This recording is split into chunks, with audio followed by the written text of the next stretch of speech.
#662#. That they will be plenty of that in 1 million do that. My mirror on that you will be put you. Business guys talk, can hear me? business talk.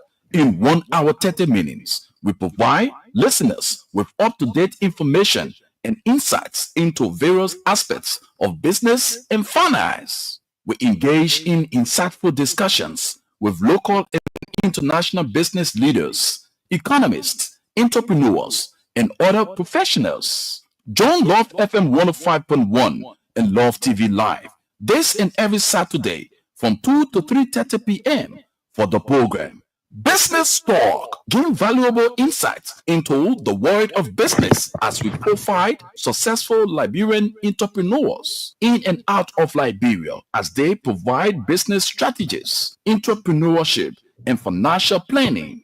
Business Talk, your one-stop shop in the world of business. It's on Love FM 105.1 every Saturdays, 2 to 3:30 p.m. Don't miss out. This is the program Business Talk. Of course, Business Talk is here to educate you, give you the insight of what it is to get into a proper business interaction.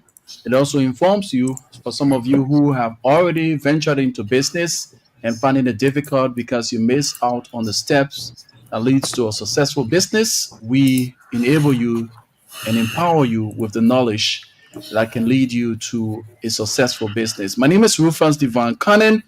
I'm here in Liberia. We have Ava Tuba, he's in the USA, and Mr. Alkina Phillips, he's also in the USA. Jointly, we're going to have a sweat time talking about something very important.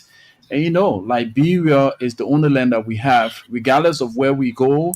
There is a saying that says, no matter where you go, there will always be a place you call home. So they are out in the US, but their hearts are back home, wanting to see great things happening. No matter where you go to naturalize yourself, you will always be attached to the land of birth. A Liberian American, a Liberian Nigerian, but that Liberian name will never leave you. So that's why they take up the time every Saturday to sit with me on the platform to educate all of us in the world of business, world of politics. In today's edition of the program, we'll be talking about something very important, boosting Liberia's rice sector, a major public-private partnership. We're going to be giving you detailed analysis and those points that you need to know. Ava, for my name, good afternoon. And how are you doing? Alongside Mr. Alkina Phillips. Good afternoon, fellas. How you doing? Good afternoon to the listening audience. It's exciting to be here for another edition of Business Talk. So I'm just ready. I'm good. Mr. Phillips? From my side, good morning to you, Ava, up there in the Northeast. Good afternoon to you, Rufus Divine Cannon, over there in the land of liberty, Liberia, Monrovia. I'm trusting, believing that you're doing good, you're doing great. And to all of our listeners out there, today we're going to have a great show, impactful show, talking about something that is so vital, so important to our nation's progress, and it's always been a part of who we are as Liberians. So Ava will lead on that topic today. It was his idea to bring about this, and I support him 100% on the topic, the issue he would bring to the floor. And we're asking for everyone who's watching to please share the show.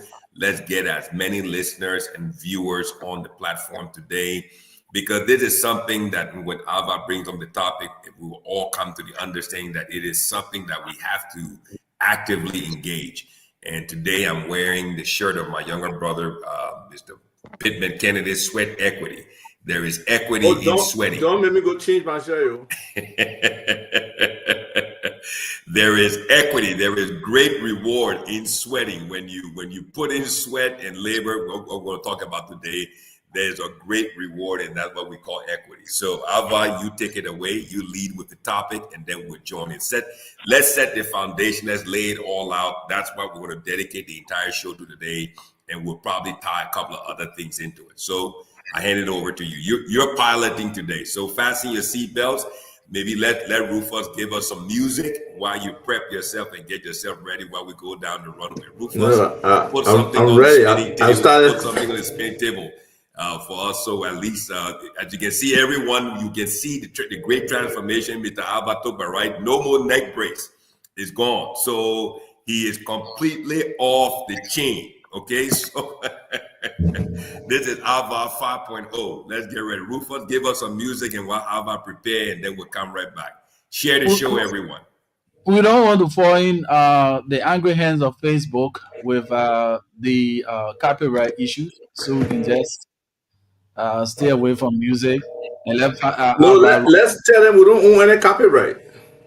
They don't consider those things. They don't consider it. You can say you own copyright. Even the person who made their own song, in as much you have placed it on YouTube and you doing a video on Facebook, you say I own no copyright or I own copyright to this song, they will not honor it. Wow. Yeah. So that thing that be doing I own no copyright. No, they don't care. Okay. Yeah. Well, let's go right into it. Alva, so you take it away. You set up the stage. Okay. Let's dig right into the topic. We can start talking about, I just want to ask a question in general. And, for our viewers out there, like we said, share the show. But what is the most political commodity in a country? Rufus and Aquino, y'all can share your thoughts on that. What is the most political commodity? For me, it's rice. Yeah, from the time I've been knowing myself at almost 60 years old, it's been that 4-letter word, that 4-letter crop, that 4-letter plant, that 4-letter grain, RICE, rice. Is brought. Right. Just that word. I mean, just that word and everything that's attached to that word. It brings when you and the thing is, that's a very, very good place to stop, right? So the word rice will have a different appeal, okay, to every age group in Liberia. Every age group in Liberia has a different association to that word. That's the key thing. So to the older people, when you say rice, it provokes instability, riots, killing, change of, you get my point, okay? So, but then when you talk about rice to the middle-aged Liberians, it doesn't provoke, it provokes something different. Then when you use the word rice to the youth in Liberia today, those who are maybe 25 or younger, it has a different definition, connotation, or it provokes a different set of thoughts, understanding, and imaginations. So I think that's the, but either way, it's something that is so critical, vital to who we are as Liberians.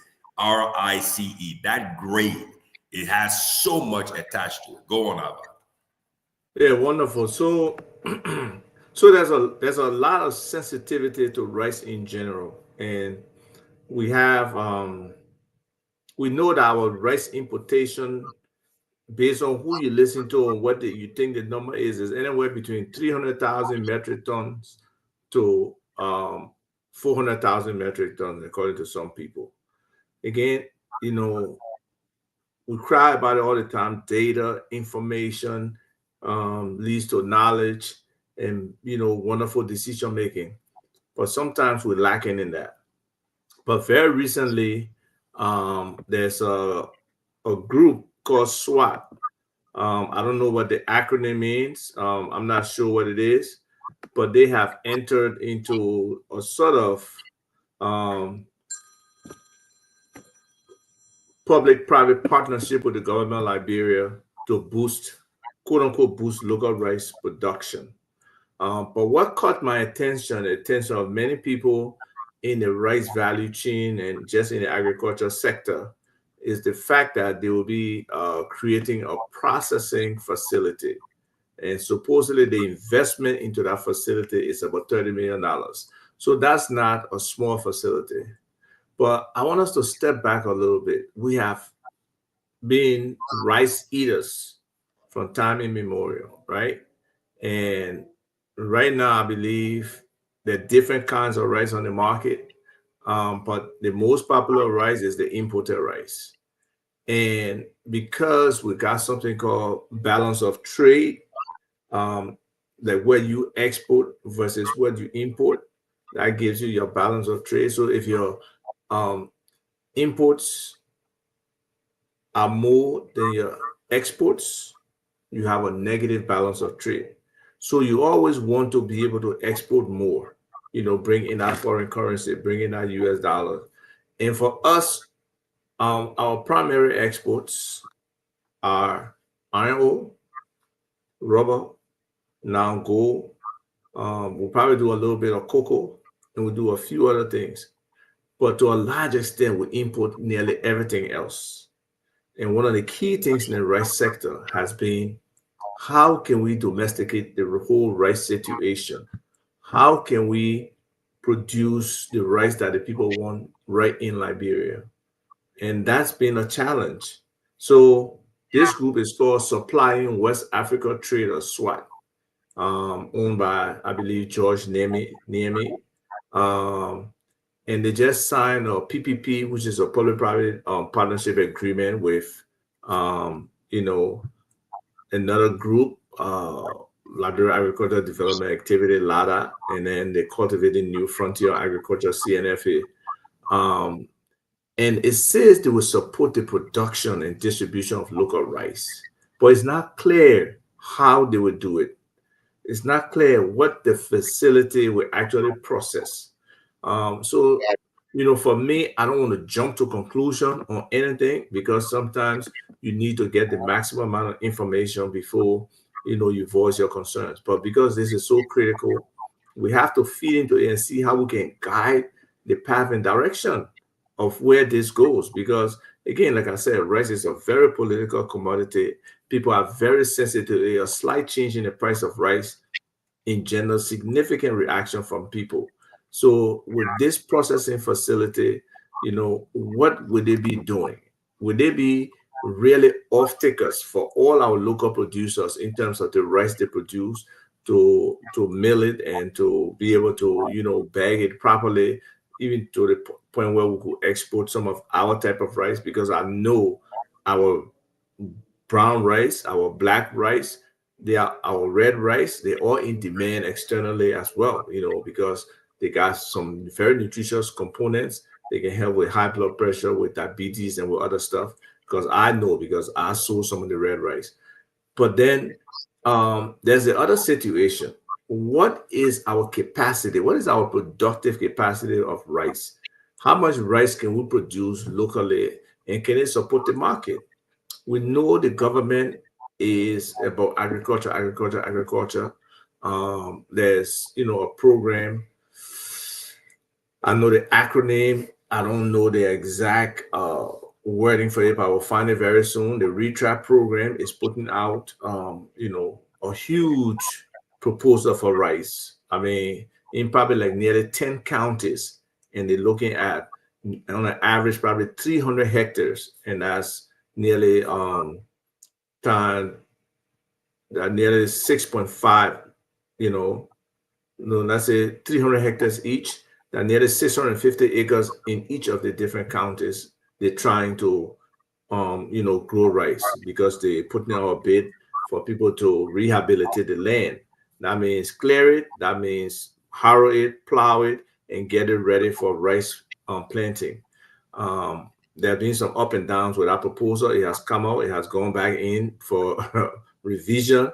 It has come out, and there will be another revision of the proposal. So we're not sure when they started, and it's not an easy thing. People can say, "Oh, we put a proposal for you to go clear the land for the people to plant rice," but it's not easy, because the terrain in Liberia is different. Access to those terrains are different. I did one imaging of one of the locations. I think it's in Nima, San or something, and it's completely wooded. I mean, really forested. Okay, so clearing that kind of area is not easy work. and then the timeline for those proposals sometimes can be shorter than what the actual work effort should be. So yes, we see government is making that effort, right? But then what about the actual people who are in the sector right now? How are we prepared for or facilitate the process rice if we don't have the level of production in terms of growing rice?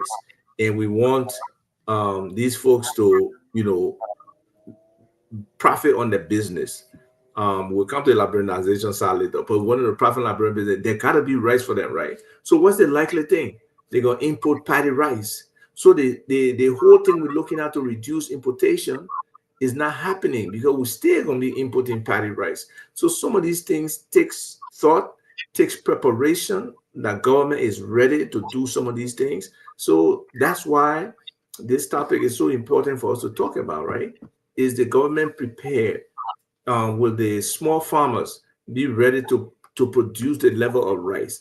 Will the farm to market road be available that they can transport whatever they produce to this facility? Would this SWAT group be focused on supporting the smallholders to make sure that they can maximize their harvest on whatever they're planting, and they're planting the kind of rice that they want to buy? So those are some of the questions that have come up. And then the whole issue of Liberianization is also there, right? Because it's not like Liberians are not in the sector.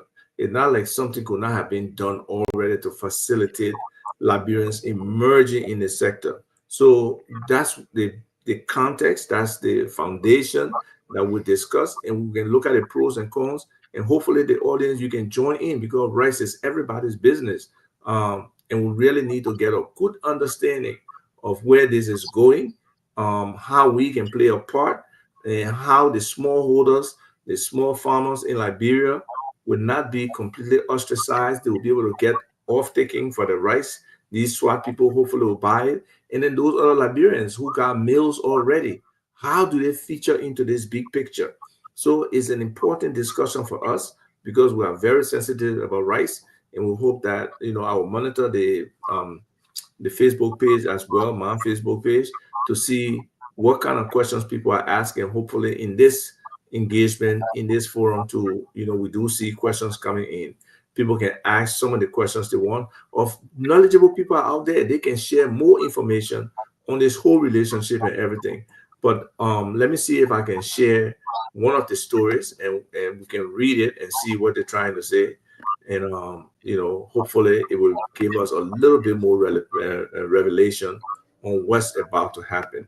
So let me see if I can share screen. While you're doing that, Ava, let me just try to unpack everything that you just said. To all of the listeners, as we said before, that public-private partnerships are not a bad thing; they're a great thing. Okay, this is a key instrument. It's a vital instrument for economic growth, for job creation, for national development, attracting foreign domestic investors to move the country forward, to elevate everybody's quality of life, level of life, standard of living. This is what we all want, right? As a Liberian, okay? But at the same time, what we need to understand as a country, as a nation, as a people, they're what we call strategic, vital national interests, okay? You cannot build policy, form policy, advance policy without creating that strategic balance.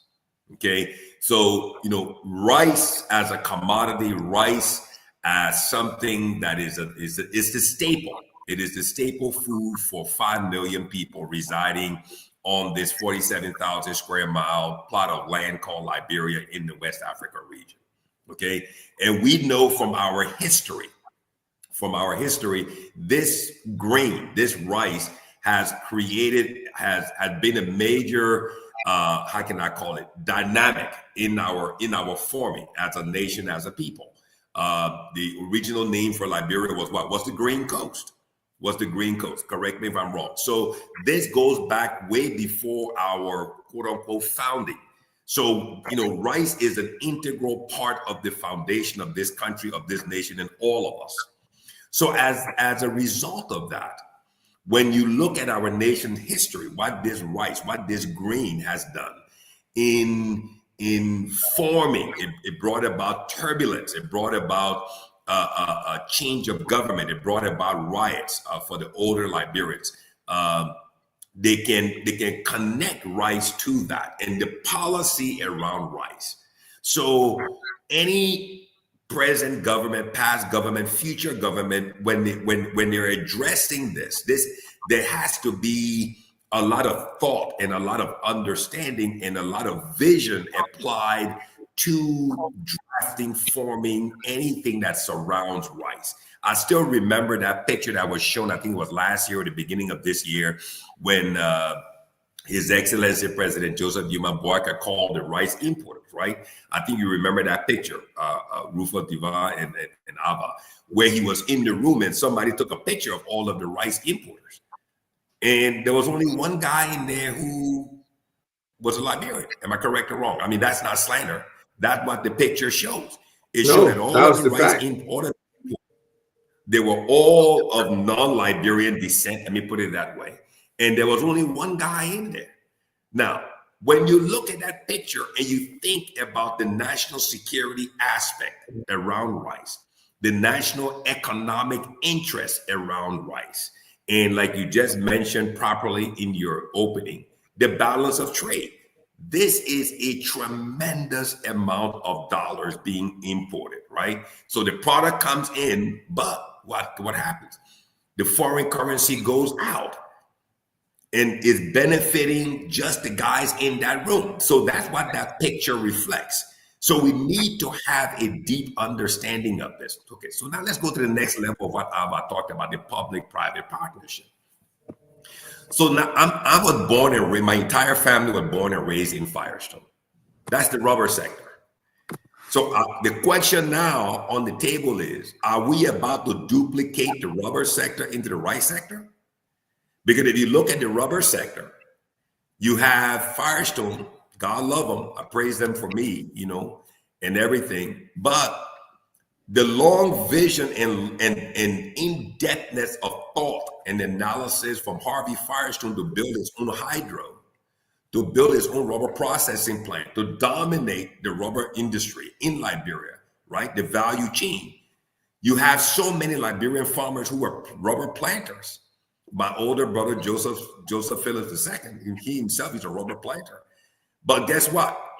They have not yet been able to raise the capital or approach the banking sector, right? To get the loans to build the what? The rubber processing for the value chain, to export value added rubber or technically specified rubber, TSR rubber. So as a result, they remain at that level as what? As rubber planters for generations that yet unborn. So you look now, all you have are rubber tappers who cannot increase or elevate their level of life. And then you have rubber planters. And then you have a very, very few people who have the what? The wherewithal, the CapEx, okay, and the relationships, again, public-private partnership, to make the investment in the rubber processing so they control the entire value chain and then they export and they get all the wealth. If you understand that, then what the question is today on the table is, are we about to replicate or to duplicate the same thing in this rice industry?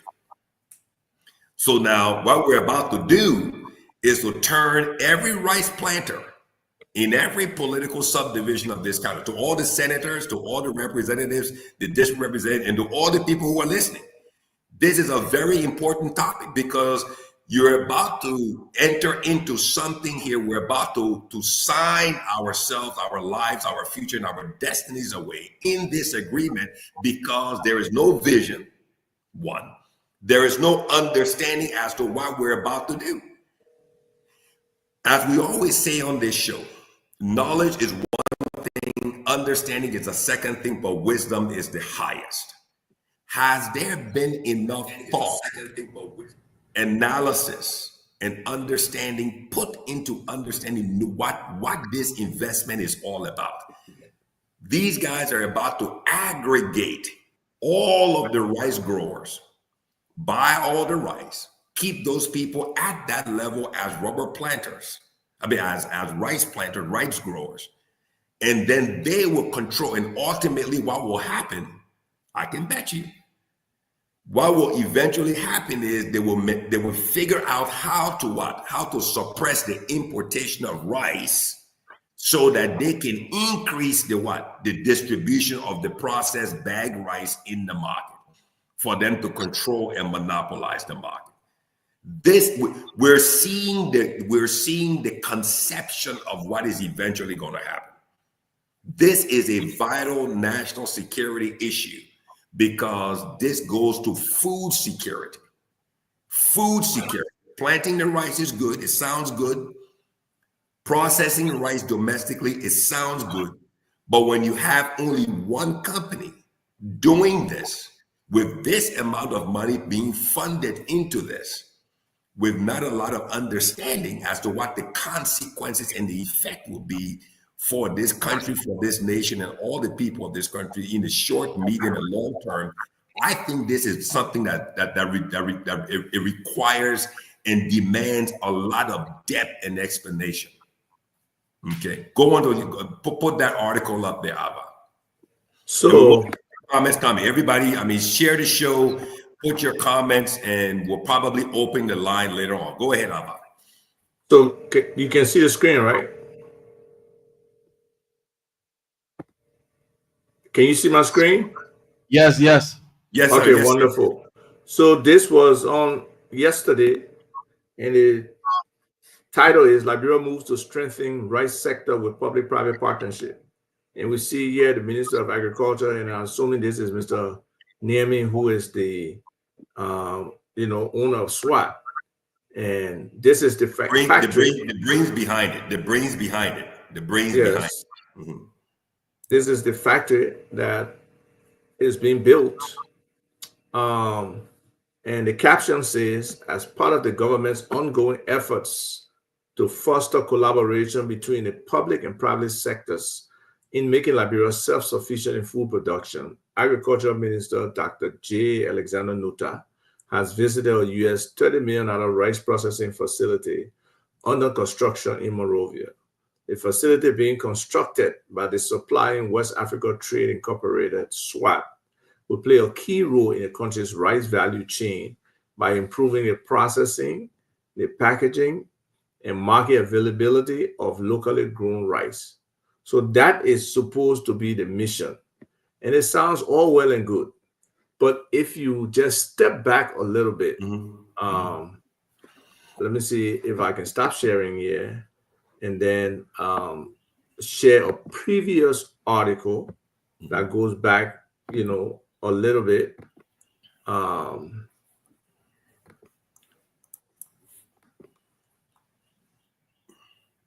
if you look at this article, this was in June of 2018. This same group signed a public-private partnership to boost local rice production in Liberia. So if they signed that then, that was what, 7 years ago, in a couple of months? Yeah, in 3 months. So nearly 6 years, 6.75 years. All right, they signed this. The Chief Executive Officer of Supplying West Africa Traders, George N. Nemi, on Wednesday signed a public-private partnership agreement with Cultivating New Frontier in Agriculture, CNFA, Liberia Agriculture Development Activity, to support the production and distribution of local rice. This agreement will also help empower Liberian rice farmers in support of the government pro-poor agenda. So now we're under the pro-poor agenda. Now we're under the arrest agenda. The arrest agenda, yeah. The AA.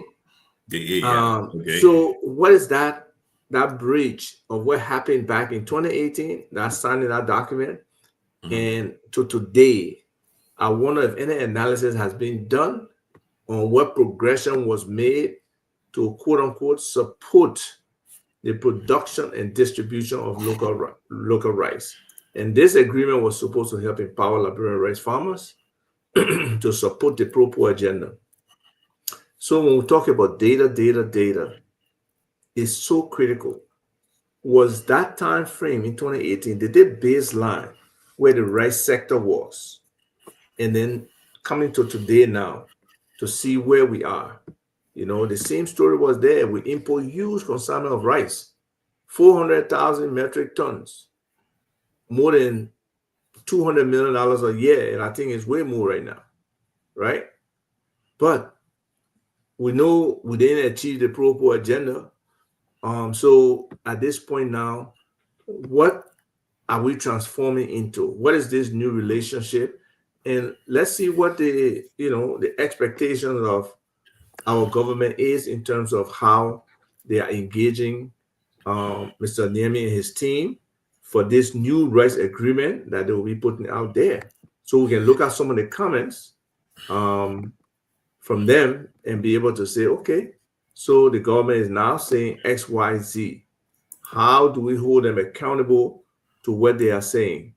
So if we look at the story, they're making progress with the building. They say when completed, the new facility will polish, package, and market locally grown rice, making it more attractive to consumers. So what is the relationship? What has been established or is being established with our farmers in terms of taking the product? Like I said, we have always wanted Liberians to be involved in this sector. And, you always say we should tie back to our own aggregation of resources to do that. And that's why one of the reasons why we're looking at the Liberal Diaspora Equity Fund, right? Yeah. Finding solutions to the key problems that we can actually be involved in. Because we count down most of the people in Liberia, if they don't eat rice, that means they have not eaten. I mean, it's just amazing. You ate today, no. You put nothing in your mouth. Oh, I ate gari, I ate salad, I ate bread, but I eat rezo. So I haven't eaten. So let me jump in here, Ava. Let me unpack some of the stuff you just did. Because what you've just done, right? If you go back to that previous article, there that reflects 2018. Okay. So the question we need to ask ourselves on the show today, as Ava and we unpack this private-public partnership or public-private partnership on this rice issue, on this something that is so important to our vital national interest and economic interest as a country. So he who controls your stomach controls your future. This is something that's so vital to food security for a country that has rice in its history tied to turbulence, instability, loss of life, damage of property. We have this in our history. So here it is today. We see here this article, if you look very carefully there, this article was published in 2018 from the previous government. So the question that everybody should ask is, what did that government know then, and when did they know it that they did not advance this over 6 years? Okay, so if they signed it back then what happened during the His Excellency George Manawia's government, during his tenure as leader, president, chief executive of this country? Why did it not, if they signed it, why didn't they move it forward, since they were the ones that were driving the quote-unquote pro-poor agenda to empower the poor, to elevate their lives for economic transformation? So why didn't it advance in 6 years? Why didn't it leave the incubator, if I can put it that way? Why didn't this thing, if it was conceived back then, why wasn't it birthed? Why is it all of a sudden in 2025 or 2024 last year, this thing gets signed, this thing now all of a sudden buildings are going up? I'm an electrical engineer. So it doesn't take 6 years to put up that structure. If you go back to the picture that you put up there, Abba, on the construction, that's just present day construction. That's not for 6 years. It doesn't take 6 years to just do the foundation and put. The walls haven't even come up. So what is it that the George Weah government know? What did they understand about the plots, the plans, the intentions, the strategies that were embedded in this whole rice? This whole what is it called here? This supplying West Africa traders. So if you look at this, the strategy, the plan. I mean, as an electrical engineer, I'm into my career is business development, technical sales. That's what I do. So, I've been blessed to be able to see through this and understand what the intentions are here. The intentions are here to use Liberians as to become rice growers and to profit from our rice growing capabilities in all of the counties. And then aggregate all of that production, right? All of that, planted rice, grown rice, all of the harvest, aggregate it into one company. And that one company is then going to do what? Set the buying price. It's no different than what is happening in the rubber sector. They will dictate what price the planters across this country will have to sell their rice and keep them at that level of life, that they will forever be rice planters, feeding this multi-million-dollar company that would take all of their rice at a low-level price, process it, value add, package it, and then dominate what? Domestic sales. And then look, read what it says. It's not me, it's not slander. Read what it says, okay? To export into the West Africa sub-region. That's why it's called supplying West Africa traders. The plan, the intention, the business strategy is to use Liberia no different than the way rubber growers, rubber processors use Liberian rubber growers, buy their rubber at a dictated price, add value, profit from it, and export it to their off-takers all across the world. And they profit. They retain the profitability, they increase in wealth, whereby the rubber growers in Liberia will always be at a plateau. And this is the intention. We've got to see through this. So the question now is 6 years. This thing was signed 2018. It never, left the womb. It was conceived in there, but it never left the womb. It never came out. Let's be honest. Let's look at this. And the intention of this is to get the Liberian, use the arrest agenda. Okay, there we go. So they're exploiting the arrest agenda, which is a good agenda. Again, I'm not criticizing, I'm not condemning, I'm not castigating a great intention set by His Excellency Joseph Yima Boyka. Okay, to empower, the aid for agriculture in arrest, and that's a great strategy. National security is food security. Food security is national security. It's economic security. But how are we doing it? It is always about the how. It's not the what. It's about the how. And then, again, what we always talk about on this show, how is Liberianization? How is the Liberianization policy playing into this? What part does the Liberianization policy play into this?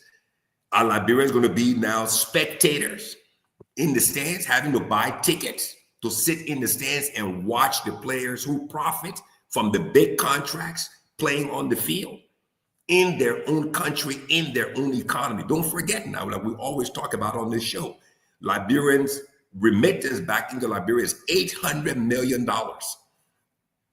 So their focus is to what? Is to keep their eye on the $800 million of remittance coming in, one. Also keep their eye on the domestic purchase of rice, which is the foreign imported rice, how to cut it down. If they can cut it down by 100 million, 150 million, that's all money for them as domestic production. But then that doesn't get back to the farmers, because the farmers will always have to sell the rice at the price, because it's not going to be processed. It's not going to be processed. And until the raw material is processed, you're not going to get a value add. Correct me if I'm wrong, Abba. No. Okay. So that's a major disadvantage. And this is a major national security, economic interest matter. We cannot take this lightly. This is something that is very critical, very vital. If we remain silent on this and we do not demand and request that, let these people come forth and explain, educate the public what their intentions are. They're going to use us, exploit us, our geographic position that God has blessed us to be in West Africa, where every county across the country can plant rice, can grow rice. They're going to exploit that. So what are the senators for all of the different counties? There are 2 senators for every county. What are they saying? We've got a lot of district representatives in every county. What are they saying about this? Because it is the people in their district and in their counties who will be used and exploited to empower, to enrich the few who are shareholders in this company that would take that rice at a low price from the farmers, value add, package it, and sell it, and then they would now control the entire value chain and empower themselves with wealth, with money. And like we always say, we talk about Elon Musk. There you go. The guy who has the money becomes the kingmaker. The guy who has the money becomes the kingmaker. He then decides. It is the question for us Liberians who are watching the show today: is this what we want? Because if we intend to travel, to relocate to Liberia in the next 2, 3, 5, or 8 years, if we don't speak up now and abort this thing, or demand that the leaders of this thing, those who have crafted this thing, those who have conceived this thing, come forth with clarity on it, we're going to be the ones to live under this, because they will ultimately be the kingmakers. Don't forget, go back to that picture of all of the people who were sitting in that rooms. There was only one guy that looked like me in that room, in that picture, and everybody else didn't look like me and Ava. There was only one guy in that picture who looked like me and Ava, who was an importer. The other guy looked like me and Ava because he was the president. But everybody else didn't look like me. They were the importers. They control the importation of the rice. How do we not know that they're the shareholders in this company who will now ultimately be the controllers, right, of that domestically processed rice? And now, if you think the Liberian market is a big market, go back to that article, Alva. Can you just put it back up again? Go back to the business strategy, the business plan, and the business intention of this company. You want the older article or the current one? The current one. Go back to the current one. The name of the company tells it all. The name of the company tells it all. Why didn't they go and create this company in La Côte d'Ivoire? Why didn't they go to Guinea to create the company? Why didn't they go to Sierra Leone to create the company? They only came to Liberia because we're the ones who are always welcoming. We're the ones who don't think. We're the ones who don't have the foresight, the vision. We're the ones who don't understand the big issues. We're the ones who don't ask the questions. We're the ones who are quick to take a brown envelope or mobile money payment or bank deposit. We're the ones who are quick to sell our future for a bowl of soup. This is just the reality. Okay? The name of this company tells it all. The name, where is Supplying West Africa trade. There you go. Supplying West Africa trades. So when you look at the name, again, like I said, I'm into technical sales. I'm a business development specialist. I manage a lot of accounts, and it's my job, it's my career to look at these things, to understand them, to look behind the curtain, to look behind the mask. This thing has everything. Nikki Colley say I'm preaching. Well, I'm preaching for everyone to understand what is taking place, Nikki Colley. But because we have to understand what is going on here, because we're not asking questions. Our folks, we get the document, and the document, like there's a saying we all heard about in the U.S., right? If you want to hide something from a black man, what do? Put it in a book and give the book to him. You'll never read it. So this is what we're dealing with. Put it beyond page 5. Put it beyond page 5. There you go. Be more precise. Put it in the book and put it past page 5. And the man would never get to it. He would just take the book and throw it down. And this is what we're dealing with. These guys have a strategy. They have a plan. they have KPIs that they have to put into place. Why didn't they go to La Cote d'Ivoire that has electricity 24/7, 365? So what is their energy plan? So Ask the question. again, our government is responsible for us. And this rice thing from 1979, when the rice riot started, rice has been the most political commodity. And for our government not to find a true, inclusive way for the Liberian actors in this value chain, in this rice value chain, to actually participate, to even float for Liberians who have been a major processor at this point, right? We do have some local processing milling plants, but supposedly they are all in bad conditions. Maintenance is a major problem. The production itself is a major problem. Yes, people can say, oh, you can throw anything in Liberia and grow. Not really. Our soil is not the best soil for growing food. It has to be treated a lot of time to get the pH level up to the right level for different kinds of crops. And that's expensive for many of these farmers to be able to treat the soil to get it to the right thing. So sometimes you see you plant stuff, so that it will not bear, so that it will not grow right. So our harvest, when we compare harvest in Liberia with harvest in some other countries, or what the average is for that particular product, we are always way below the range. So the yield is not there. The yield is not there. The yield is not at the level it should be. So agriculture, yes, we talked about the emphasis from Ellen to George Weah, now to President Boyka, but it has to be a holistic approach. It has to be a situation where, yes, we know government got limited constraints, but when we do take loans on behalf of government to push the agriculture sector, because a lot of this stuff is not free. So now we're borrowing money. We got to put it to where it makes a difference, it makes an impact. It will move the needle for the sector and make a difference for Liberians involved in the sector. So today, with this stuff coming, I don't know that we are prepared. So let's one of the guys in one of the chat room, he did a simple analysis of the math around paddy rice, right? Okay. So what he's saying is paddy rice, that the rice with the chaff and everything, right? So it produces the output when you mill the paddy rice is about 62 to 65%, right? That you actually get rice out of there. So if somebody brings in 1,000 kilograms of paddy rice, you'll probably get 62 to 65% of rice. So that means if you wanted to produce like 16 tons per day, if that's the mill capacity, right? So that means you got to bring in like 25 tons of paddy rice. That's exactly right. Because where are we? The waste is great. The waste is great. Yeah. Right. Yeah. So if you take that 62% of that 25 or 25.6 tons, then you get to the 16. So a lot of rice is needed to be produced. Are we in a position to produce those the level of rice that SWAT would need?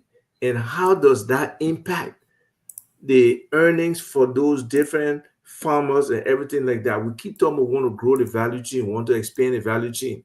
So I think a holistic approach should be brought to this. I don't want to initially decry this effort because there's a lot of challenges in growing rice. Farmers are struggling to get certified seeds because they're supposed to have a certain kind of seed. Again, the yields, like I just talked about, are low. Whether it's the climate issue, whether it's also the lack of irrigation, then is the land itself, then is the practices in terms of how they grow. Whether it's the rotation, whether it's how the ground has been cleared in terms of, whether all the things are uprooted, whether it's swamp rice, whether it's upland rice. So all of those things are challenging to the people in the sector. And if we don't find solution, it will just be about inputting paddy rice to Liberia for these guys to process. So we really got to understand from the minister how our people, or from the Ministry of Agriculture, how our people will be positioned that this, public-private partnership with SWAT will not be a negative impact on us as Liberians, on those who are in the agriculture sector, on even those who are ultimately buying the rice. So this is a topic that I think should get the attention of those in the sector. And I think it's starting to, based on the chat rooms I'm in, the agriculture chat rooms, and the kind of chatter that's going on. And some of those chat rooms, the minister and his deputies are in those chat rooms. So hopefully they may not answer in there, maybe to avoid a back and forth with some people, but from a national level, in terms of the transparency and the accountability we talk about, and then being responsive to our people, I think it's necessary that they really clarify and share the information about, how does this affect the folks downstream, the starting point, the production point. And then what is the opportunities for those who are marketing? Like you said, this stuff can control the entire value chain, can determine who gets what, at what time, who gets paid, what price, and what the opportunities are. So if this is going to be the key rice producer in the country, and obviously for that $30 million investment and the skill they're looking at, they just naturally get there. But could we have been Liberians? Is it possible to establish the support for another Liberian organization or business to be able to be competitive here? Because like you said earlier, if there's no competition, it's an automatic monopoly. And with that, and you bring up a very good point, right? So if you look at the folks who are going to grow this, right, when you read this here, it says that where is it here? Rice milling processing facility under construction in Monrovia. The facility being constructed by Supplying West Africa Traders Inc. will play a key role, okay, in the country's rice value chain. Okay, so this is almost like a funnel. If you know that the funnel that you use to put water in the barrel, let's say if it's a 1 gallon container, you need a funnel.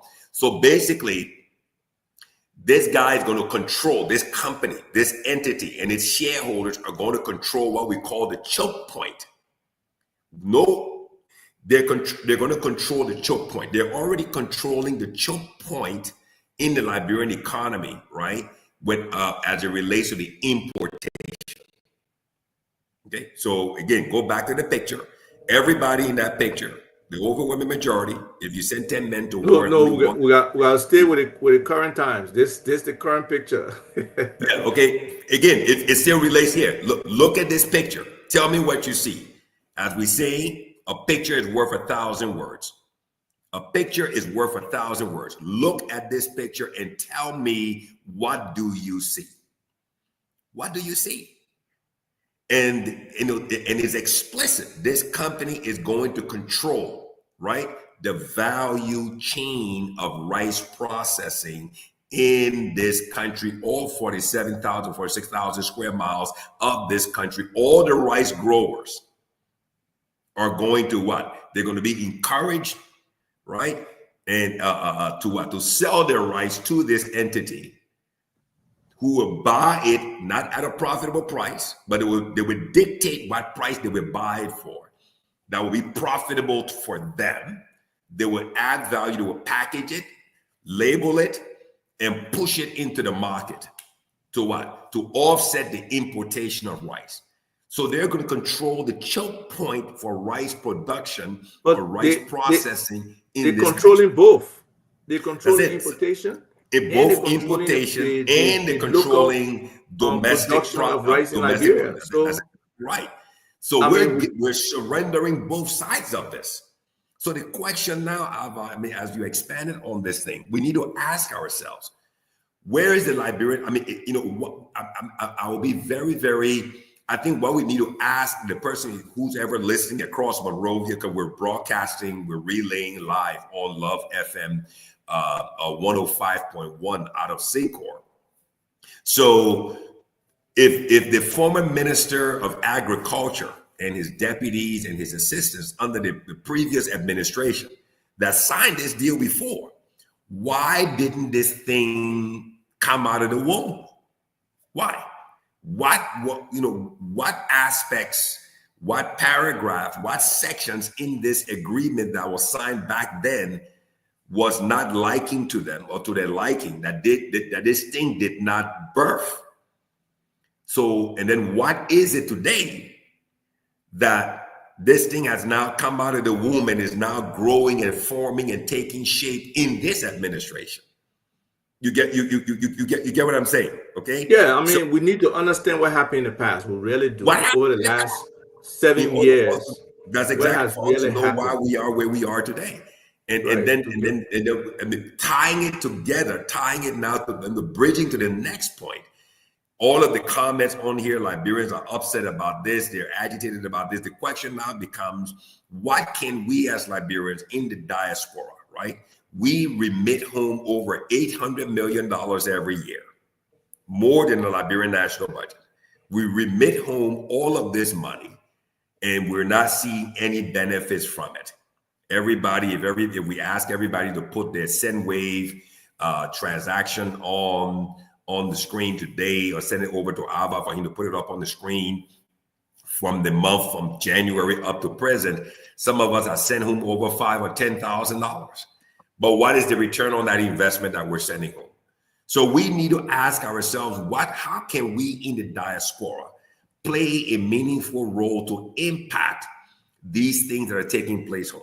And that leads me into the Diaspora Equity Fund, okay? That's where we need to understand.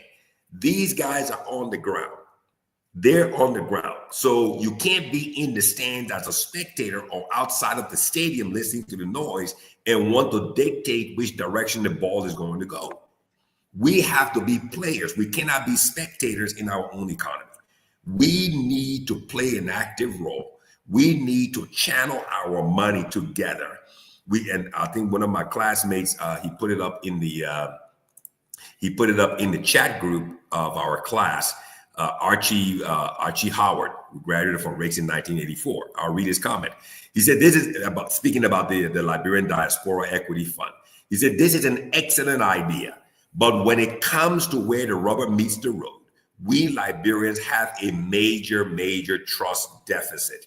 How many of each of us will be willing to put your resources or money into such a venture and have confidence that it will be used as intended? When we overcome our trust deficit, we as a people will achieve greatness. So Archie, I read your comment on the air. And again, valid point. But then each of us have to get over our own trust issue. The Liberian Diaspora Equity Fund, I've put the website up there so people can go there, they can read about it, pick up the phone call, send an email. All of the information's on the website. Become a shareholder in Liberia's future destiny and prosperity and economic growth and development. Because again, these guys that you see in this picture building this thing, doing this thing on the ground, they are on the ground. They are on the ground. So because they're on the ground, they're the kingmakers. They are the kingmakers because they know how to organize. They know how to pool their resources collectively. And they know exactly how to plan and to strategize to make an impact for their business success in our economy, exploiting us who are sending home all of this money. And that's why it's important for us to understand this. We've got to allow those amongst us who are better suited, better informed, to take the lead to get things done in our country, in our nation, in our economy, for the betterment of all the people there. So, that's the topic today. This public-private partnership over this rice processing facility, the Supply in West Africa Traders, Inc. What role is Liberianization going to play? At the county level, what role is the county government, okay, the local government in that county, right? The local government administration of the county, what role are they going to play? What role is the county going to play in all of this? Are the people in the individual rice growers in the county going to just plant their rice and sell it at any price? Okay, as a business development guy, my question is, why can't Liberians invest in buying all the rice from the growers and playing the role of the middleman? Because if you go to the county and you control the rice growers there and you buy the rice even before it's produced, you can then control the price back over to SWAT. That's an idea. That's a strategy, because they can't get the rice if you become the middleman. If you become the middleman, okay. I mean, here in Texas, I've got customers who they're in the poultry industry. Let me just give this example, Alva, then you can come in. The poultry companies don't own the land; the farmers do. So what they do, they cut a deal. They come to the farmer and say, "Look, we want to build the poultry things on your land, and we will give you a share of all of the chickens that come off the land. Don't worry about it. We just need the land." They would plant it. They would build it. They would put the equipment, put the power, and every chicken that is harvested from that poultry, the landowner gets a bite of it. So if you're a business person, you can go to Maryland County and say, okay, you know what? I'm going to identify all the rice growers, go to each person, get Ava's other company, that's a drone survey company, survey the property, know how much acreage this person is planting in rice. Say, look, I'm going to pay you 50%, 25%, do progress payment up to harvest. And then I'll mark it. We sign a contract. All your yield, I own it. So you pay for the yield beforehand. So when the Supply West Africa Traders Inc. come to buy the rice, you as an investor, you own all the rice crop in Maryland County because you were there ahead of time. You went ahead of the curve. Now you become the broker for all that rice long term to Supply West Africa Trader. That's a possibility. That's part of Liberianization. But again, transportation, there's a whole transportation element to this. You talked about it. We got bad roads. How is the rice going to come from Maryland, come from River G, come from Grand G there, all the way down to this processing facility? Who covers that? Is that going to be deducted? Is that going to be deducted from the rice grower? Okay. Again, like what Alva said, it's about 67% yield. So if you bring the rice, is the guy only going to pay you for what he gets out of the rice after all of your labor in planting all of that rice? That's about 30-something percent or 27% loss on your yield already from processing on that type of rice. So there are a whole lot of issues, a whole lot of points and topics that need to be discussed, truly, expanded on, both in government across the country for the voters in every county and the rice growers. How will we benefit from this? Is this just another instrument of exploitation? And that's the danger for this. Go ahead, Ava. Yeah, so I just wanted to quickly share this little calculation I was putting up here so we can understand, the implication, right? We're talking about investing in Liberia diaspora and profiting, because you don't expect to put your investment in here and don't get a profit, right? So we say we're about 300,000 in the diaspora. We're probably more. But just 10% of those people, right? And that's 30,000 people. An average of 1,000 to invest in, and that's 10 shares. That's $30 million. So we could be doing something similar to what this group is doing, or we could be doing something at a lower level, but still getting involved in our economy. Right now, we're being sending $800 million to our country, and with 300,000. So let's say everybody not sending money. Let's say 50% of that 300 people sending money. That 150,000 people. That means on average, each of those 150,000 people sending 5,333.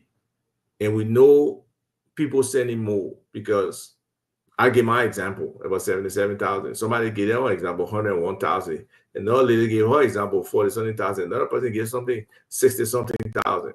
So there's significant dollars, and all the money, that's just the one that is being tracked through Sendwave, Western Union, MoneyGram, RIA, etc. Not the money that people take in a pocket to go to Liberia with. Usually they say under 10,000, but a lot of people carry more than 10,000. Okay?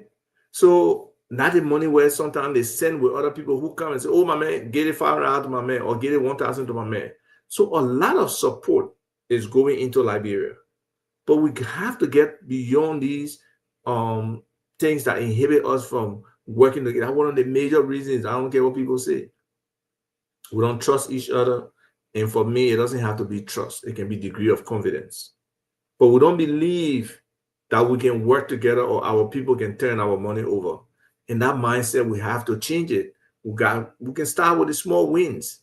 But overall, for us to really move forward, we have to change that mindset that Liberians will not be trusted. You can't have that confidence in them that they will execute, that they will totally have fiduciary custody of your money and protect it the way as if it's their own and be able to produce on it. So that whole mindset, your classmate is right. I've talked to multiple persons on this, and all of them are basically saying the same thing. So we got to find a way where we can build that confidence, that that trust factor can be increased, that people, even if they don't give wholly, they will say, I will try, I will give some and see what happens. And that way we can start to build up. And then once we validate the trust by being able to invest the money into something and to see that process moving, to see profitability for that entity, then they could be enticed to come with more and give to this. But it's significant that people understand the dynamics here. They understand the math. They understand that if you don't put anything in, you're not getting any result. And any investment is a risk. People came with, I forgot what was the name of the stuff they came with the last time they came, where it was like one of those I don't know whether it was a scam or not, right? But eventually it broke down. One of those pyramid schemes where Liberian people were investing, they were all excited. 1 or 2, 3, 4, 5 persons were getting paid, and then eventually there was no money to pay other people. There was no money to pay. Yeah, pyramid scheme. Yeah, the pyramid scheme. This is different. It's not the same thing. And the Liberia Diaspora Equity Fund is a U.S. registered, and we're engaging all the different securities institutions, whether it's the Massachusetts security regulators, whether it's the FinCEN that everybody has to register with because of this whole money laundering, some other activities that go on, whether it's the SEC, engaging them to find out whether do we really need to register as an entity so we can be resolved of that active engagement. We've sent a couple of different emails. Sometimes some of those people, because they're dealing with so much stuff, sometimes they don't get back to you, but you have to keep harassing them until you can get some kind of feedback from them. So it's very important, I would think, and 1 or 2 other Liberians are doing something similar, and I've talked to a couple of them, and it's wonderful. I encourage them to do it because it's not just one person that can do it. We have 3, 4, 5 different funds trying to aggregate Liberian individuals, resources, and money, and be able to put it into viable entities on the ground, get people employed, be able to be profitable, be able to provide a service that's needed or products that are needed. It's a wonderful thing, So I'm just excited about this opportunity. I hope other people can see it. When you tell people, most times they say yes, yes, yes. They really believe it's a great idea. But if you believe it's a great idea, I suggest that people validate it with their investment into, the Liberia Diaspora Equity Fund for us to be able to, do some work in Liberia, some investment work and some productive work. Because we talked to a couple of people, whether some of these small businesses like, the piggery, the poultry, the and you know, other small ruminants, goats, cows, being able to, you know, because we importing a lot of that stuff from other places. It's not happening in Liberia. So the opportunity for the local market is there. We look at transportation. We look at the whole shipping sector. We can reconfigure that sector that Liberians can benefit. We are the ones shipping to our own country, and we are the ones taking stuff out and sending out and exporting. So why can't we understand our market or work with people who understand our market already in there, invest in their business, and be able to maximize or improve the entire sector for Liberians, reduce all that demurrage, all that storage fee, all those other things that are just added up and cause shipping to be like a prohibitive thing that at one point people are going to Guinea, Sierra Leone, and other places to ship their stuff and then bring it to Liberia. So if we try to re-engineer some things, we can definitely make it better. And that's what this whole, you know, leaving the country and going back to the country is about, right? We have a brain, we lost a lot of brain, right? Or brain drain. Mm-hmm. Now, can we regain that? It doesn't have to be everybody physically going on the ground. It can be that engagement where we tie in those people doing business on the ground with people in the diaspora who have the resources, who may have the experience, who may have the strategic insight as to how those businesses can move forward. So there's a lot of work for us to do, no doubt. But if we really look at this thing, we can try to make it happen. You know, you bring up a very, very good point, Ava. I mean, I think one of the challenges with us Liberians is that we dwell so much on, you know, most of us, we're not entrepreneurs, we're not business people. Most of us are just employees. Okay, we're employees. The vast majority, if you look at that diaspora number you put up there, 300,000, probably 10%, like you said, 10%. Are not I mean, maybe 10% are entrepreneurs and the remaining 90% are all employees. So for employees, you know, most of us who work in the US here, who are quote unquote employees, most of our money for investment is where? Is through our 401k plans with our employers. If you define that as investment, it's just something the employer extends to you and makes it easy for you. So you don't have the quote unquote trust issues or confidence issue because the guy has already hired you and he's telling you, say, look, this 401k plan, you can max out, maximum contribution every year is 15%. Minimum is whatever you want. Take it directly from your paycheck before taxes and it goes in there. Here's the portal. You can go and decide where you want to put your money if you want to do it that way. Company will match X amount. For most Liberians, across the US, in the diaspora, Canada, this is their definition of investment. The 10% that you have on here, those are the ones who are true entrepreneurs engaging in some form of business across the US or in Liberia. And again, that is where the challenge lies. That is where the challenge lies. The challenge now lies where we Liberians have to grow in understanding, right? That we now have an opportunity. We now have a mechanism. We now have a vehicle created, formed by, for, and of Liberians, right? The diaspora, the Liberian Diaspora Equity Fund, that could be the vehicle, that could be the instrument that we can use to play a greater role in our economic growth and prosperity by investing in different key projects in country, by doing what? By investing. Like the guys, like Dwalu was on here last week, $90 per share, $10 for processing. You get all your paperwork, your prospectus and everything. Moreover, everything is automated, is on the website. If you have any issues, questions, misgivings, go to the website, pick up the phone numbers are there, call, ask all the questions, grow in understanding, grow in knowledge, remove the fear. Don't focus on trust, like Ava said, focus on confidence. This is all about confidence. Business is not about trust. If you trusted a guy, then you wouldn't have gotten a receipt.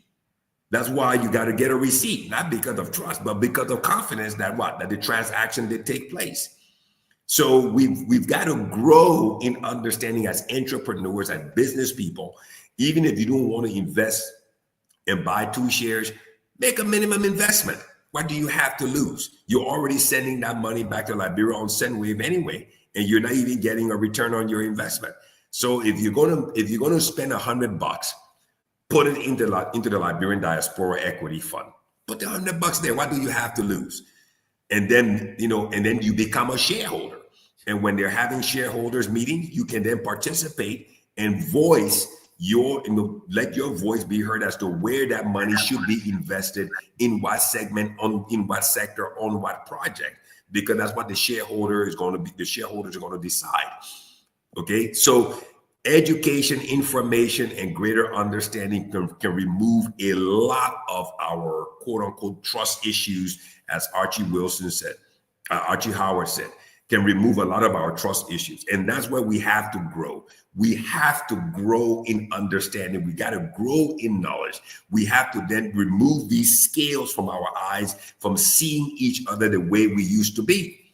I cannot see Archie Howard or Emmerich Howard or any of my other classmates as the way we were on Rick's. I've got to see them and receive them for who they've become.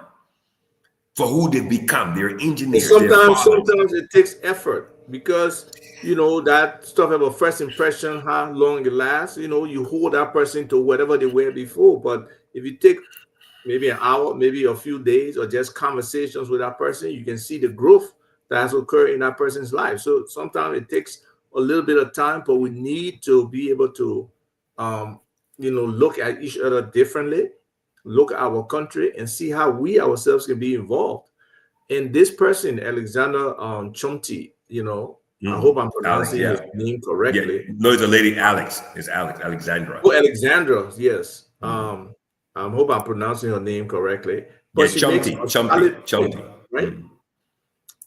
She says, even though Africa is said to have Ubuntu spirit, right? That's the one where I am because you are. So we all exist because we are each other. But in reality, we are very individualistic, very selfish. And that has been a conversation all week with me and some people about just that mindset, that selfish mindset, whether it comes to corruption, whether it comes to doing things together. Everybody wants to be the hero. They don't want to work with other people. So because of that, remittances will never work until we start to think communal. Stop sending money for your family members. Instead, invest to buy shares of solid businesses for your family members. They will thank you later. She's absolutely correct. And once we can start that, and people know, oh, we are investing in that particular rice seller over there, they will take their rice business over there. So it's about us to start to really work to change that mindset, work with each other, show examples.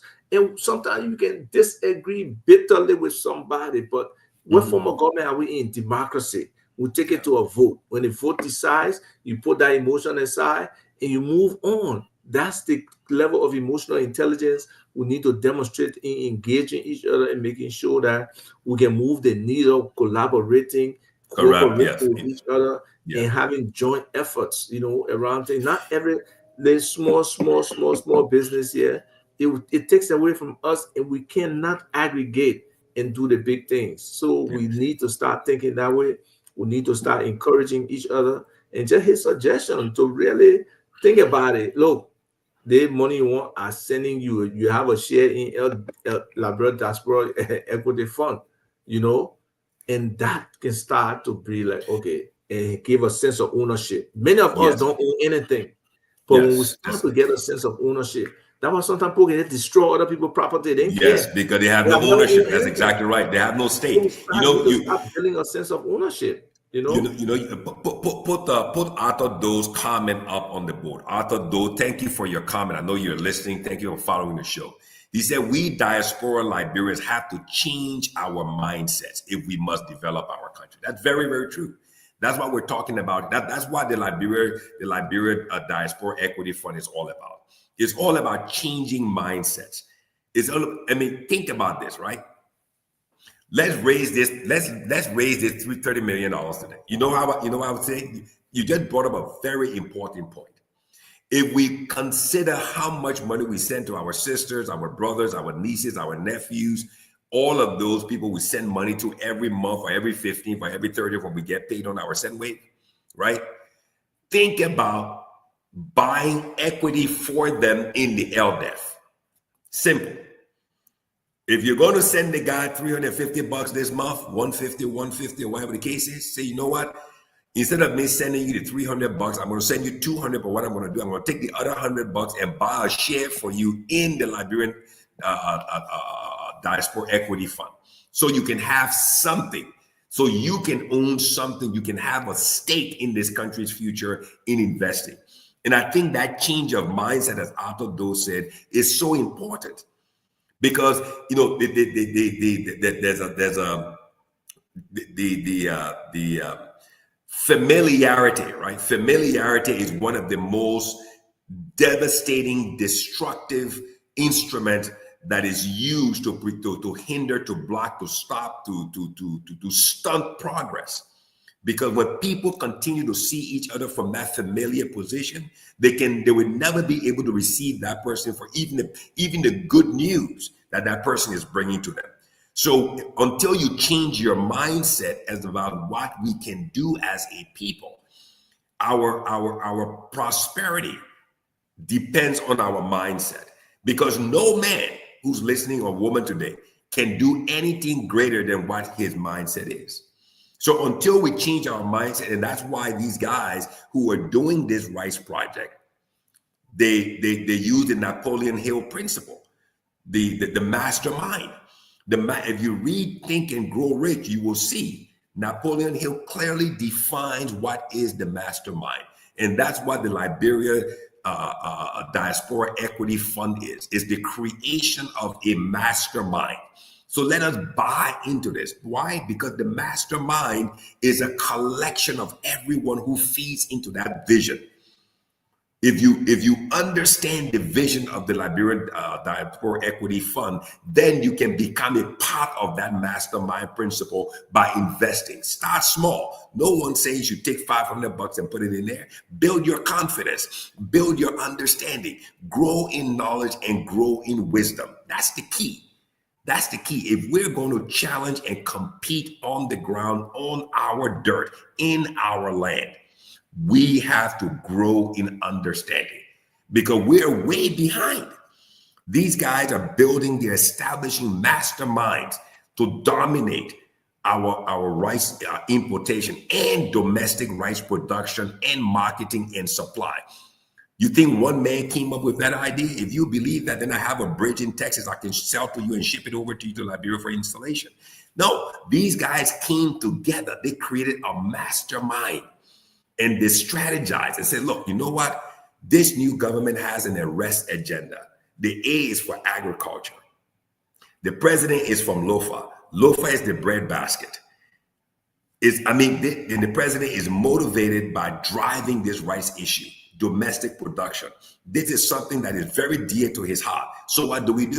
We use that which he's motivated about, that which he's committed about, that which he's committed to, the first letter in his agenda. That's what we play on, and guess what? We got them. And here he is. It's a strategy. It's a plan. And that we Liberians can do the same thing. So think about it. The Liberian Diaspora Equity Fund. I've put the website up again so people can go there, read about it, pick up the phone, call. You got any questions? And let's just take some calls, and then we can end the show at the top of the hour. So we're going to take some calls. So people who have questions, issues, concerns. There he is, the great Rufus Divine Connect. He's back, better than before. The man that can, what was that show we used to watch when we were small? About the $6 million man with Lee Majors, right? Steve Austin. Steve Austin. There he is, ladies and gentlemen. Rufus Divine Connect, a powerful man. So Rufus, we're going to open the phone lines so we can take some calls and run it up to the top of the hour. So there it is, everyone. The website, the link. Go there, click it, look at it. And let's see how we can change our mindsets and invest in this vehicle, this instrument. I just wanted to share go ahead. Something quick before Rufus comes in. Go ahead. Yeah. Hopefully I can find it. This whole mindset thing I went on.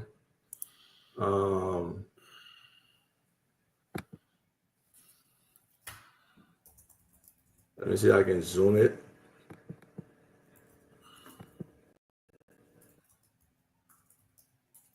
Okay. So I went and did a search for mindset.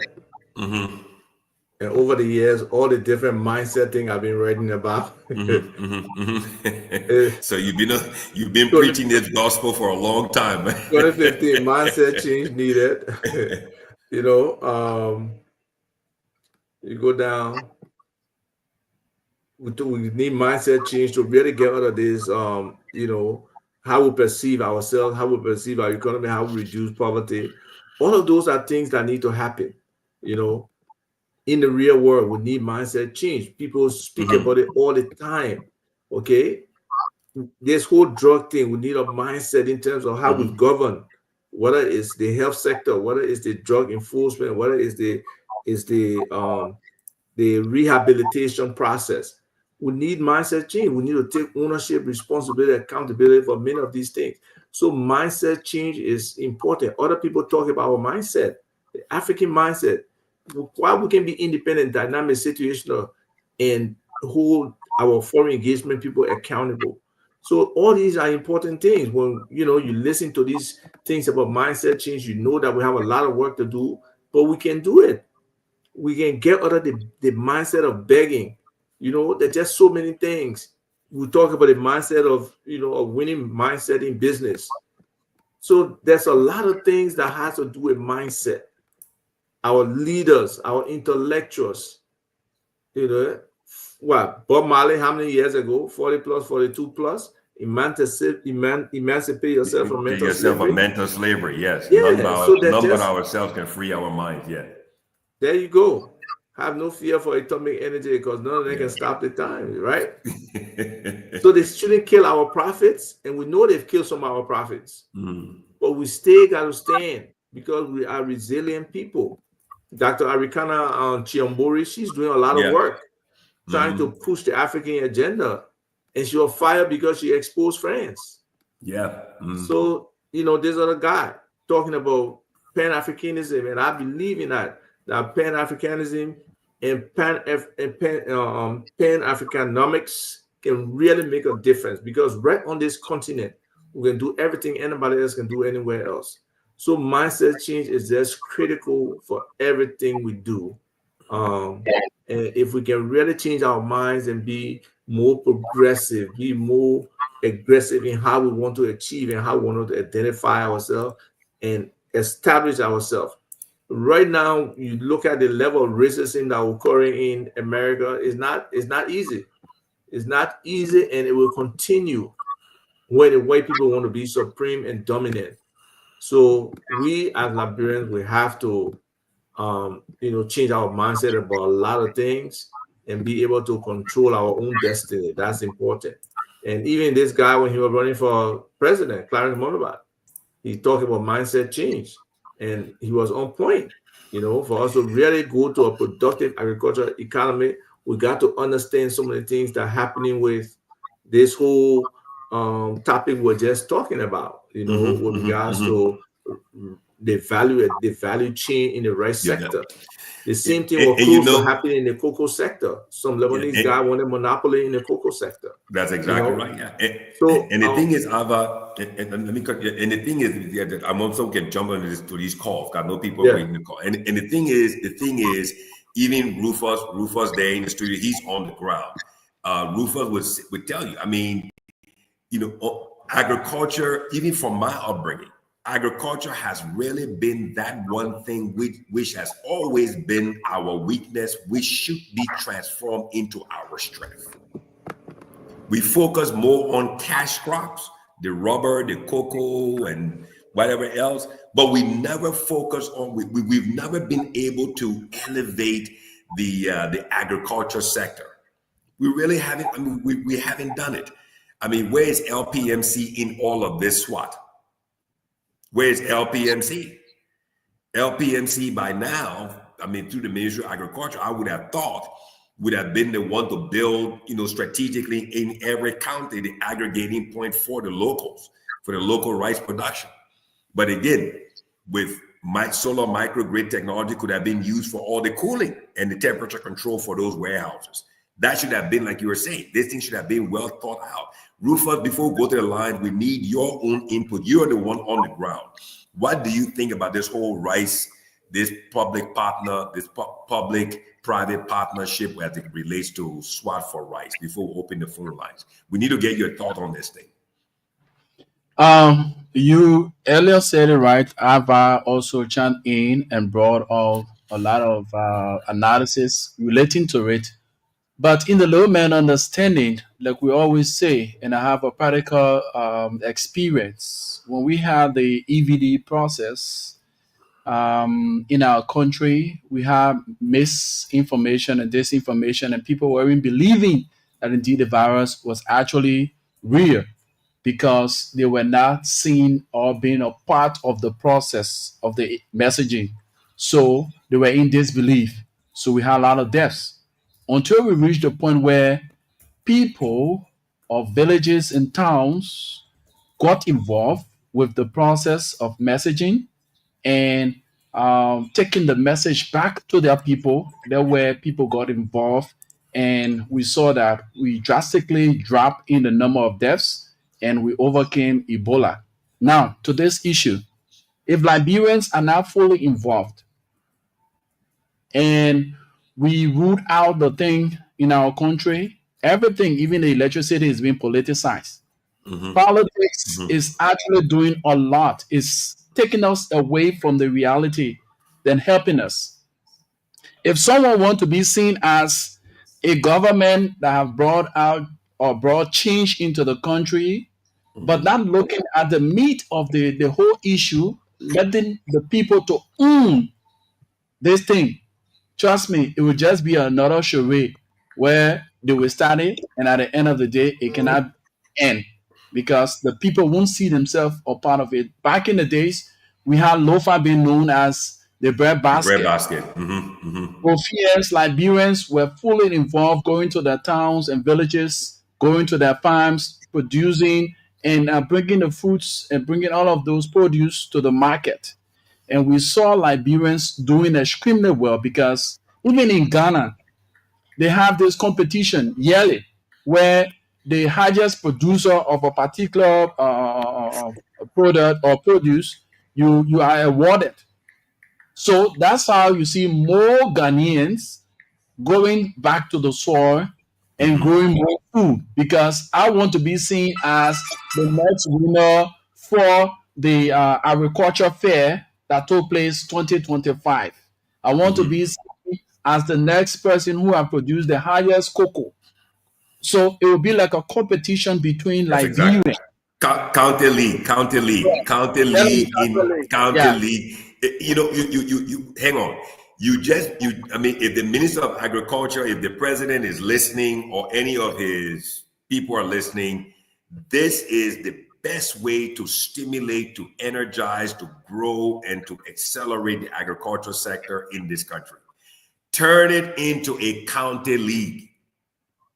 Let it be a county league. You have a county league for the volleyball, for sports, right? We got all the counties identified and everything. So why can't there be a county league competition for agriculture? Which county, pick the 5 products: rice, cocoa, rubber, whatever the case is. I think 5 products. I think they do something now, but then again, all counties in terms of the soil and the climate don't plant the same thing. So they got to find different angles of competition, but it's something to think about and how they can really expand the role of the counties. Like the people from the Grand Cape Mound, the Bomi, they are fully involved into this cassava issue. And the making of the gari and all the stuff like that. They can fall out of that other sector. There you go. That's exactly right. Yes. People from local county, they are involved in rice and other things. You can also join the people from Bon County and Nima County, all of the produce that you think that can grow in there, you have a competition for That's them. exactly right. That's it. Have a holistic competition Oh, that's wherein, exactly right. Yes. yeah. And, So yeah, that's the best way, because you see that way you have what, inclusion. You have inclusion. You have inclusion. That way, every district in every county, the senators, the representatives, the citizens, everybody is involved in trying to meet the target and win the prize. And at the end of the day, you achieve what? Food security, which is national security. You have that, then like Abba always talked about, the value chain can be developed in that process, because after all of that stuff is produced, you're going to have off takers, and now you can have the processing, the value add. You see, there may be counties who are producing pineapples, who are doing mangoes and stuff like that. And then as that process is being formulated, the next step in there, you start talking about the value chain, the value added, and the warehousing and everything else. So, if the minister is listening, if the president is listening, or any of his people are listening, this is our advice, recommendation, suggestion, and counsel to you. Let's go to the phone line before we run out of time here. 0778 665 0887 105 105 are numbers to call and participate. Alva, you have a international line you want to also announce? You are muted. You are muted, Alva. The second number on there, +1 301 655 5984. Folks can call us on that. So for those in the U.S., you can call the show at 301-655-5984. And then Rufus, Rufus have the local number. So if you're listening, please call in and let's get your views and let's get your ideas on this topic, the public-private partnership for the rice production, rice processing, value addition in Liberia, Liberianization, how does it factor into that? Then also Liberia Diaspora Equity Fund. Is this something that we should, this is something that we're advancing, we're pushing. All of you who are sending money to your loved ones in Liberia, if you're sending them $200-300, tell them, say, look, I will send you $200. I'm going to take $100 and I'm going to buy you a share in the Liberian Diaspora Equity Fund, so you can have a stake. This is all about owning something that you can use 3 or 4 years down the road and participate in directing Liberia's growth and development. Rufus, tell us about the rice issue on the ground. And let's talk about it. What do you think about, this idea of this company SWAT controlling the value addition choke point, where they would then be buying all the rice from the growers, processing it, marketing it, packaging it, and domestically supplying it, and then impacting the importation? Because, in my view, it's the same people, the same guys who are the importers got together and formed another company and say, you know what, let's control both sides. Let's control the domestic production side, and then let's control the importation side. So that way, if importation comes down, we don't lose, we'll gain on the domestic production side. So it's the same group of people coming together and, reproducing something else to make it appear different, to control, something that is so vital to our country, to our nation, and to our development. What's your view on it? So one of the things that runs through mind is we need to visit our lords. What are on the books? What are some of the businesses that should be for Liberians and Liberians only? And looking at the issue of production of rice, like what you just said, a man know very well he's part of the importation aspect. If it is not flowing properly, he's also fully involved with the processing, the local processing here. So he has no end of losses. He gained exactly right. aspect of it. Either way, yes. Yeah. So all we need to do is to get Liberians mostly involved with this than what it is. But what we want here is that in Ghana, you have Ghanaians who are at the forefront partnering with those who have the ideas or brought in the capital or whatever it is. But in Liberia here, we are at the back and allow the foreigners to take the front, which of course, before you even come to realize, you may have lost the market, you may have lost everything, because how many Liberians are they going to hire to be involved with this thing? Now let's look at the market and the issue that has to do with human resource. Mhm. How many Liberians will be involved with it? How many Liberians will definitely be involved with the whole processing issue? Yeah. Mhm. So if a Liberian man is fully involved with it, he gains the ideas, the wisdom, and all those things. He can even open his own industry, and that will definitely help a lot, because it will be a competition. Even like the issue of gasoline here now, like cement. Now we don't have the screens when it comes to cement, because we have a lot of importers now.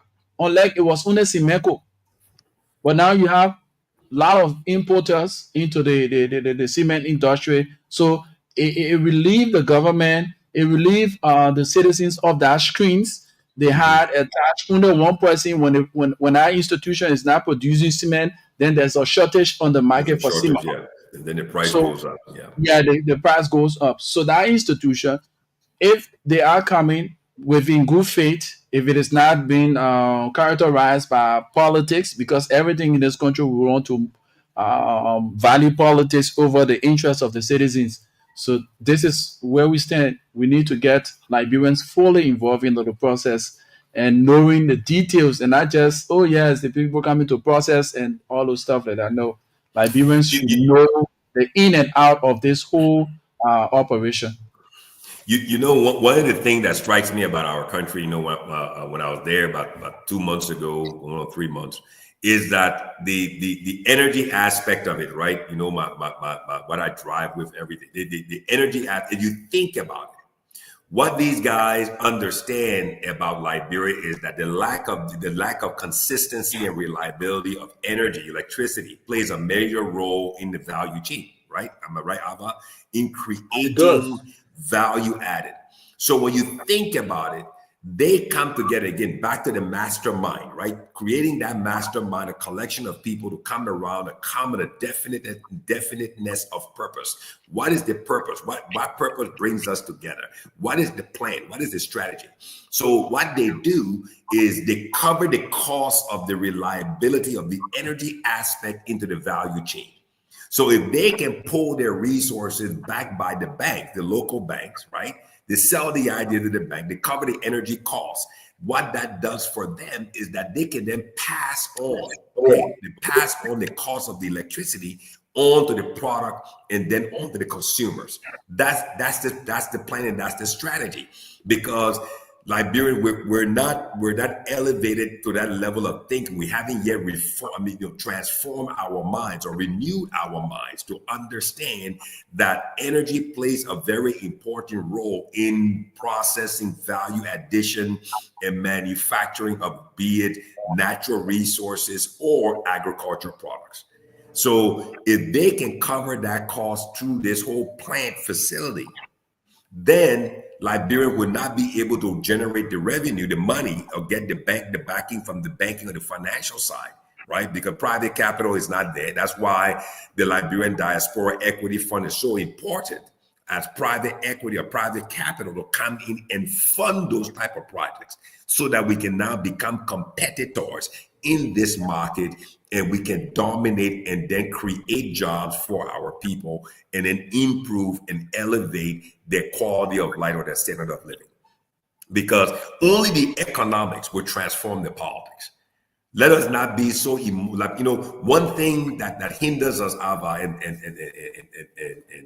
Rufus, we Liberians, what moves us every evening is all the political shows. We're so emotionally tied into, connected, invested I mean, we invest so much time into these political shows that just get us all twisted like pretzels and donuts. And I mean, people get so upset they throw their shoe at the TV and everything else. And these guys are on the backside, on the quiet side, making deals and transforming our economy to their likeness for their benefit, in their interest. And that's why the Liberia Diaspora Equity Fund is so important, because we can also divest ourselves of the politics and invest and put something into this Diaspora Equity Fund so that we too now can build, can support, and be part of the mastermind for this Diaspora Equity Fund, so that we can bring about the economic transformation and invest in these big projects in Liberia.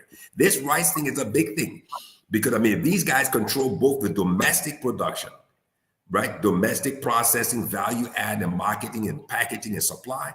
And they also control the importation. These guys are eating with both hands. They're eating with both hands. They control both sides of it.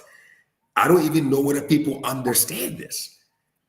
And we need to rise up. We need to, get ourselves emotionally charged and pick up the phone, go to the website, see what's there, put in $100, $90 per share, $10 for processing, get your prospectus, get your share certificate.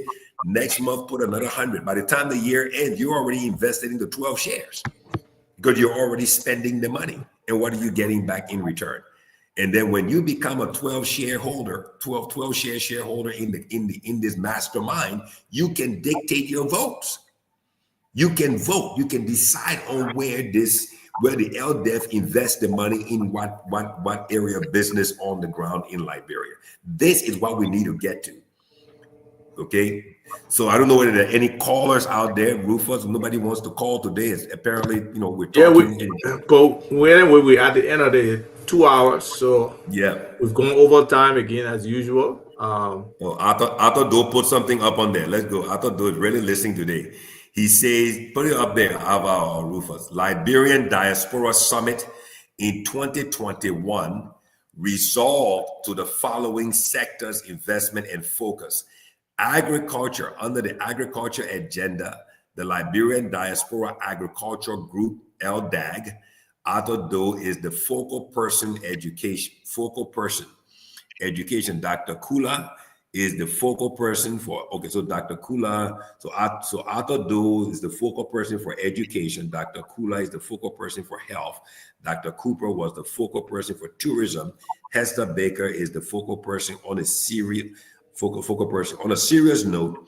The politics was so huge, and self-interest and corruption and false promises were the order of the day. Now with the establishment of the LDEF, I think it ends there. You left it to your imagination. Okay, yeah, to my imagination. So Arthur Doe, next time. So Arthur Doe, the thing here is there's no politics in the LDEF. Okay, there's no politics here. This is purely an investment mechanism. You got questions, pick up the phone, call Ava. And if you want to talk to both Ava and myself after the show, contact Ava. His phone number is that 301 number. You can connect. We can have an in-depth discussion. So if there are no calls, let's move to closing so we can be ahead of time today, so Rufus can have the rest of his day to do his thing. Wonderful. Again, it's always a wonderful experience engaging and having these discussions. I think they are very, very beneficial to the public. Whether watching now, watching later, is impactful, and we hope that there will be greater clarity on what's happening in this rice sector with the SWAT, building a $30 million processing facility.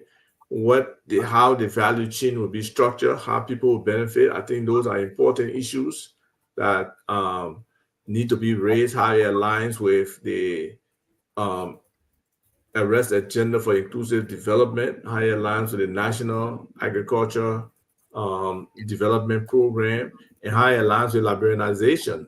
Those different areas are key for us to see how we can get a full understanding of where it is going, how it's beneficial for our people. So I want to say thank you to you, to Rufus for hosting, and also to all our listeners out there, especially those who have commented and joined the discussion. We really, really appreciate it. So thank you, and have a rest of your weekend, fully enjoyable and doing the things that you love to do. Thank you.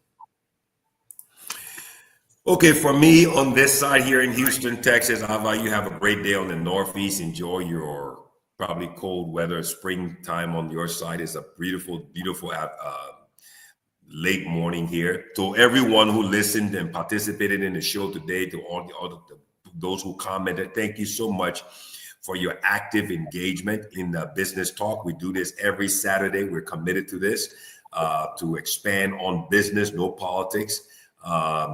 In Liberia, the land that we love. We were trying to build a bridge between the Liberians in the diaspora, USA, Canada, Europe, and those in Liberia. We want to talk about business because as entrepreneurs, we're the ones who can transform the economics and ultimately transform the politics. That's what we want to get to. That's what we have to get to. And the only way for us to achieve that, to reach to that level, we got to change our minds. We have to transform our minds, how we relate to each other, how we interact with each other. To become a business person, that means that you've got to get away from trust and move to confidence. That we've been teaching and talking about on this show for months. There are certain decisions and choices you make with your head, and then there are certain decisions and choices you make with your heart. Business decisions are made here. Family decisions are made here. When it comes to your money and your finances and your economics, always use your head. Rufus, thank you so much for, again, allowing us to relay through your station, your transmitter, and the entire team at Love FM 105.1, Monrovia, Liberia, broadcasting out of Cinco, all of those in the lower Magidi, upper Magidi, and the Bombing area who listen to the show today. You can, if you didn't catch the show live, catch it on Facebook, share it, and then let's come back and join us next week. We'll have bigger topics, deeper topics, as we expand on business. Again, have a great weekend. I love you guys. Be safe and make sure Business Talk next week. Thank you, Rufus. Back over to you. When the minds are developed, the eyes appreciate the works of the hands. As we often say, two things in this life will always be remembered for: the problems we create and the problems we solve. And we must take responsibility of two things in our lives: our fortune and that of our misfortune. Because in Union Strong Success Show, we've got above our rights to prove we over or prevail. With hearts and hands, our country cause defending. We meet the fool with valor unpretending. Have yourselves a wonderful day. Bye-bye.